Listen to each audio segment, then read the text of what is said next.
Welcome student in सहज शिक्षण YouTube channel. तर स्टुडंट्स, आज आपण 7th स्टँडर्डचा सायन्स हा सब्जेक्ट घेतला आहे आणि त्यातला थर्ड चॅप्टर आपला आहे properties of natural resources. So या चॅप्टरचा आपण आज कंप्लीट एक्सरसाइज बघणार आहोत. तर याच्या आधी चॅप्टर फर्स्ट, चॅप्टर सेकंड याचे सुद्धा एक्सरसाइज ऑलरेडी अपलोड केलेले आहेत. तुम्ही चॅनलच्या प्लेलिस्टमध्ये जाऊन ते बघू शकता. आणि चॅनलवरती नवीन असाल तर चॅनलला पटकन सबस्क्राईब करा. खाली जो बेल आयकॉन दिला आहे याच्यावरती बटन प्रेस करा. म्हणजे काय होईल, इथून पुढचे एक्सरसाइज जेव्हा मी अपलोड करेन तेव्हा त्याची तुम्हाला नोटिफिकेशन मिळेल. Okay, so let's start to the first question. fill in the blanks with the appropriate term. Okay, so in that first, capacity of air to hold moisture depends upon the of the air. So इथे येणार answer आहे temperature. Then second, water does not have a but has a definite and पुन्हा इथे आपल्याला एकूण 3 रिकाम्या जागा भरायच्या आहेत. सो आन्सर येणार water does not have a shape. पाण्याला कोणताही आकार नाही. But it has a definite volume and mass. Okay. Then third, while freezing the of water is a lowered. So इथे आन्सर आपलं येणार density. Then fourth, neutral soil has a pH 7.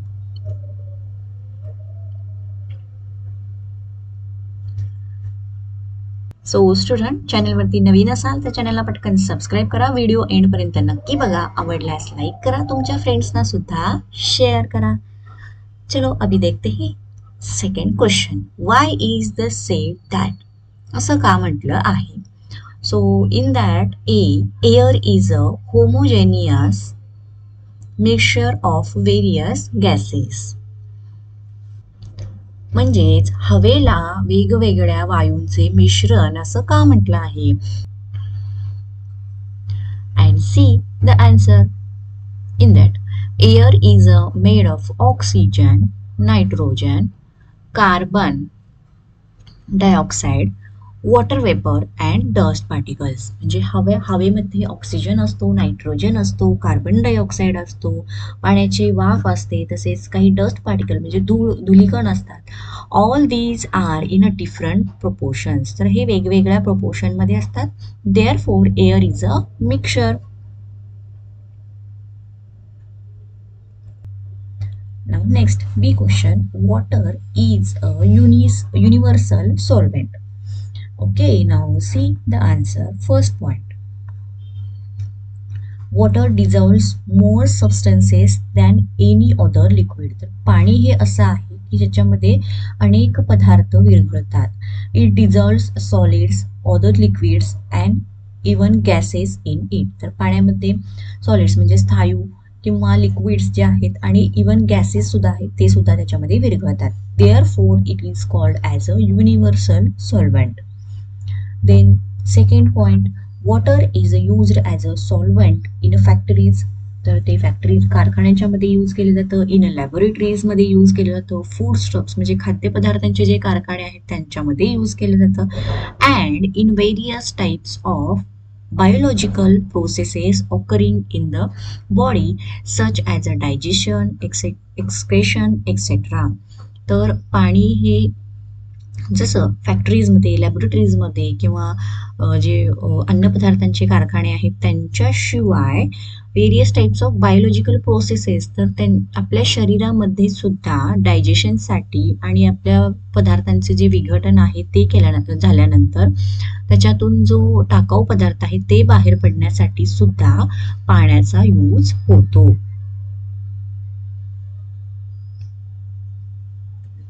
Then C, there is a no alternative to water for a cleaning purpose. See the answer. Water is a universal solvent. It dissolves more substances than any other liquid. पाणी हे एक असं solvent आहे की ज्याच्यामध्ये भरपूर असे substances म्हणजे स्थायू पोझिशन मधले असतील, गॅसेस असतील, लिक्विड्स असतील, तर हे सगळे त्याच्यामध्ये विरघळणारे असतात. So there is a no alternative to water for cleaning purposes. Then next is the third question. What will happen if? Okay, in that A, the amount of water vapor in the air increases. म्हणजेच हवेमधले जे water vapour म्हणजे वाफ आहे ते जर वाढले तर काय होईल? See the answer, we feel the dampness or the humidity. म्हणजेच आपल्याला डम्पनेस म्हणजे असं ओशाळल्यासारखं वाटतं आणि ह्युमिडिटी म्हणजे ढगाळ वातावरण वाटतं. Then B, only one crop is grown repeatedly in the soil. तर एकच प्रकारचं पीक तुम्ही प्रत्येक वेळेला किंवा रिपीटेडली तेच तेच त्या मातीमध्ये घेत असाल तर काय होणार? The fertility of the soil decreases. तर त्या मातीची जी फर्टिलिटी आहे ती कमी होणार किंवा त्यातली पोषकता आपण म्हणूया ती कमी होणार. Then next fourth question, with whom should I pair. म्हणजेच थोडक्यात जोड्या लावा. सो चला बघू काय काय दिलेलं आहे. Group A and group B. In the group A, air, water, soil. And in group B, excretion, scattering of light and plasticity. Okay, so this is the answer of this question. Okay, see first air साठी असणार scattering of a light. Then second आहे water साठी असणार A, excretion. and third आहे soil साठी असणार plasticity.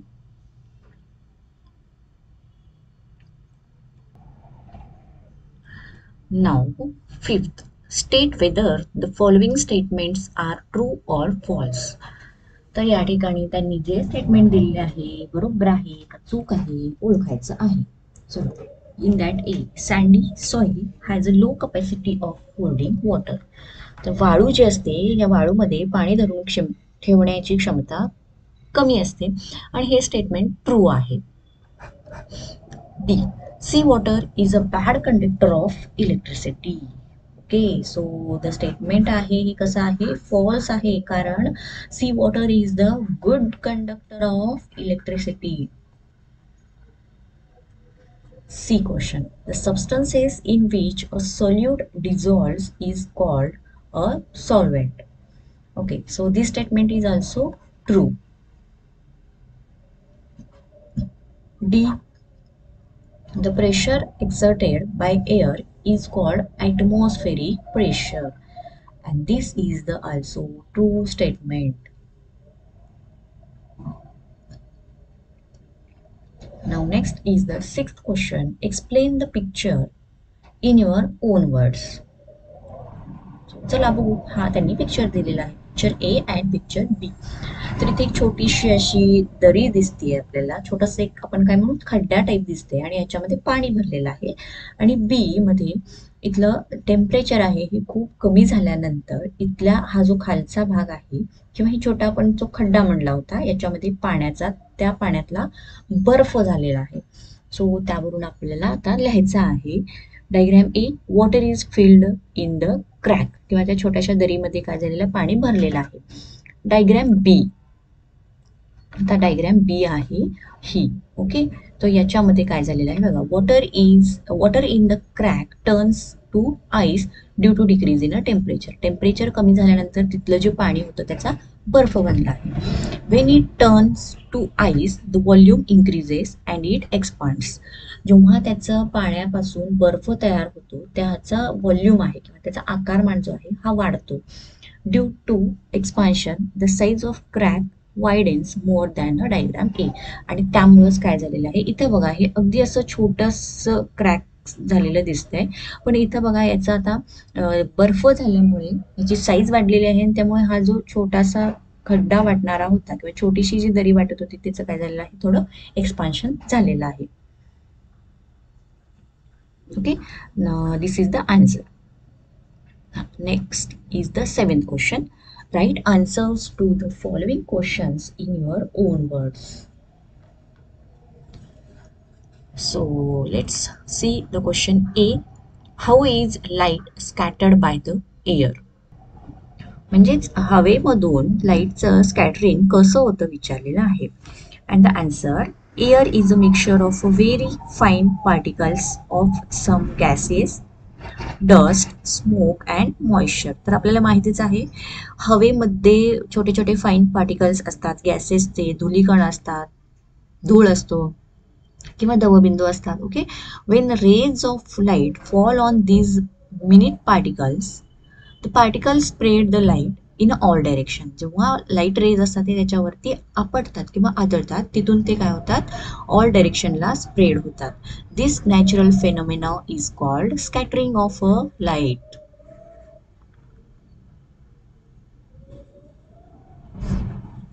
B. Explain the various properties of a water. So this question is the important question. Point of examination. कारण एक्झाममध्ये याच्या आधीचे जी प्रिव्हियस इयर क्वेश्चन्स आहेत हे जर स्टडी केले तर त्याच्यामध्ये हा क्वेश्चन तुम्हाला बऱ्याच वेळेला विचारलेला दिसेल. सो असं असतं की लास्ट टाइम जे प्रिव्हियस इयरला क्वेश्चनला त्या पेपरला जे क्वेश्चन विचारले जातात ते इम्पॉर्टंट क्वेश्चन असतात आणि ते पुढच्या आपल्या येणाऱ्या एक्झामसाठी सुद्धा ते येण्याचे चान्सेस जास्त असतात. सो आपण हा क्वेश्चन इम्पॉर्टंट मार्क केला आहे आणि तो व्यवस्थित प्रिपेअर करायचा आहे. Okay, now see the various properties of water are as follow. First, it is a fluid substance because it can flow. Second, it does not have its own shape. It takes the shape of container in which it is kept. तर त्याला स्वतःचा असा कुठलाही आकार नसतो ज्याच्यामध्ये ते घातलं जाईल त्या कंटेनरचा शेप त्याला प्राप्त होतो. It has a definite volume. Then it is a transparent liquid and it has a no colour. तर त्याला कोणताही रंग नाही आहे, ते ट्रान्सपरंट आहे. It is a tasteless and odourless. त्याला कुठल्याही वेगळी अशी चव नाही किंवा कुठलाही वास नाही. And it is a universal solvent.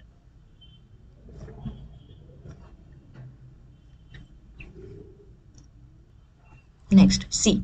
Why is the density of seawater is more than that of rainwater? तर समुद्राच्या पाण्याची डेन्सिटी ही पावसाच्या पाण्याच्या पेक्षा जास्त का असते? Answer, sea water has a many minerals dissolved in it as compared to rain water. कारण समुद्राच्या पाण्यामध्ये भरपूर प्रमाणात खनिज विरघळण्याच्या अवस्थेमध्ये असतात. Due to more dissolved salts, density of seawater is more than that of rainwater. So easy answer आहे. Next, D question. What is the importance of good soil structure? Okay, see the answer. The fertility of a soil depends upon a soil structure. तर मातीची पोषकता ही मातीच्या स्ट्रक्चरवरून आपल्याला समजते. So importance of good soil structure is as follow. A. Roots get sufficient supply of oxygen. B. Water drainage is good, therefore the root of plants grow well.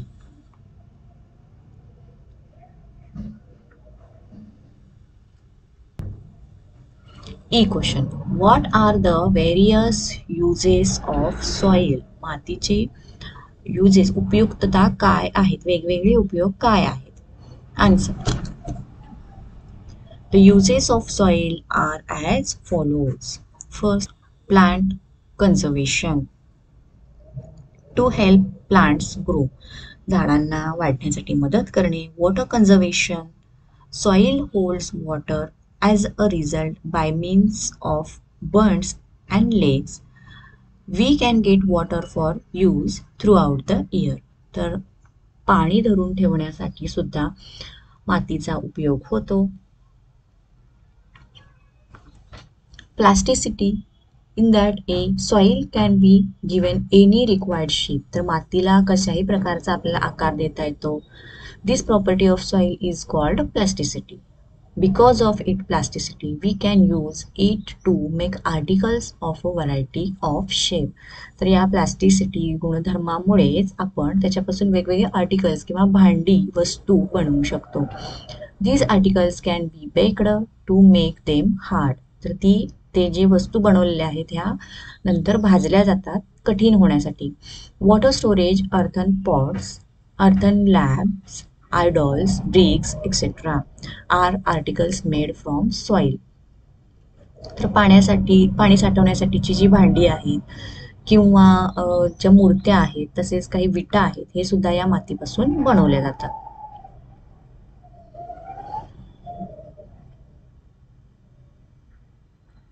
F question. What is the need and importance of soil testing from the point of view of farmers? तर मातीचं परीक्षण करणे किंवा मातीचं testing करणे हे शेतकऱ्याच्या दृष्टीने का महत्त्वाचं आहे? ओके, सो त्याचा आन्सर बघा. The properties of the various ingredients of soil can be determined by soil testing. तर त्या मातीमधले कोणते घटक आहेत हे त्या मातीच्या परीक्षणावरूनच समजतं. ड्युरिंग द सॉइल टेस्टिंग, मातीच्या परीक्षणाच्या वेळेला the soil is examined for color, texture and the proportion of organic matter in it. त्याच्या टेस्टिंगच्या वेळेला त्याचा कलर किंवा त्याचं टेक्स्चर कसं आहे आणि त्याच्यामधले ऑर्गॅनिक थिंग्स जे आहेत त्यांचं प्रोपोर्शन किती आहे हे चेक केलं जातं. Then soil is tested to find out if there is a deficiency of any ingredients and to decide what measures should be taken to remove the deficiency. आता बघा, जर मातीचं परीक्षण केलं तर त्यातून आपल्याला समजू शकतं की त्या मातीमध्ये नेमकी कशाची कमतरता आहे आणि ती कमतरता आपण भरून काढू शकतो. This information would enable the farmers to maintain the fertility of the soil. आणि या माहितीवरूनच शेतकऱ्याला त्याच्या शेतातली माती कशी आहे किंवा त्या मातीची पोषकता तो मेंटेन ठेवू शकतो. So because of this, it is a necessary or it is a need to importance of soil testing. Now next is the G question. What is the importance of air in a transmission of a sound? तर ध्वनीचं transmission होत असताना त्याच्यामध्ये हवेचा महत्व काय आहे, हवेचे काय महत्व आहे? Okay, see the answer. Air is a useful as a medium for the transmission of sound. तर ते काय आहे, एक प्रकारचं मीडियम आहे. Density of the air changes with temperature. टेम्परेचरनुसार त्याची जी घनता आहे ही चेंज होत जाते. If density of air increases we can hear the sound more loud and clear. जर डेन्सिटी वाढली तर आपल्याला जो आवाज आहे हा मोठा आणि एकदम क्लिअर येतो. And next is the H question. Why should a glass bottle completely filled with water never be kept in a freezer? तर काचेची जी बाटली आहे ही पूर्णपणे टोकापर्यंत खचाखच पाण्याने भरून ती आपण फ्रीजमध्ये का ठेवत नाही, त्या पाठीमागचं काय कारण आहे?